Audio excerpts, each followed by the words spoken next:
Now, one of the perks that you might be going the same direction I'm going is the animal welfare program. Yes, sir. That you guys have for stallions to gelding and all that. So tell me about that, because that's very interesting when you have a horse that's out there running, quote unquote, free. Well, and so we just said that the average, can I say whatever that means? I have to keep qualifying that average guy who's holding a horse. Right? I'm an average guy. The average guy who owns a horse is not necessarily made of money. And so having horses, every once in a while, you end up with something that can be an exceptional expense. So if you've got a stallion or you bought a colt that wasn't gelded yet or whatever, and there is a point where most people, can I say most thoughtful people, think about, doing something about gelding that animal, and it can be expensive.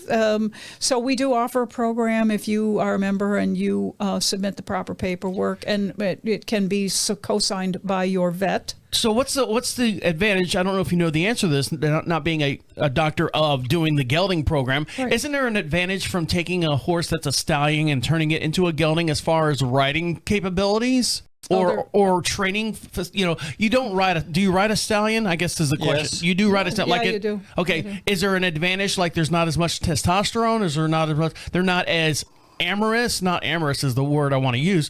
When in a training facility, like if I have a stallion and I have a gelding, the gelding's going to be more up to listen to me. Absolutely. Okay. No, they're not, and they're not capable of creating problems for you down the road with There's two stallions in training with Brett that I work on. Is there really? Very well behaved. Yeah, Okay. yeah. But somebody put the time in. With too many stallions, people are, it's a stallion, and they act. And they back off they're because horses. it's a stallion, right? They're horses.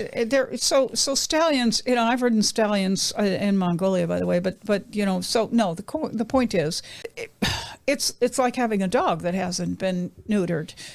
They have different things on their mind, hormones, on a regular basis, right? And so most people, and again I say most thoughtful people, if you're going to use a horse for something that's going to be involved with people, you would like them to be a little bit more mellow. Let's put it that way.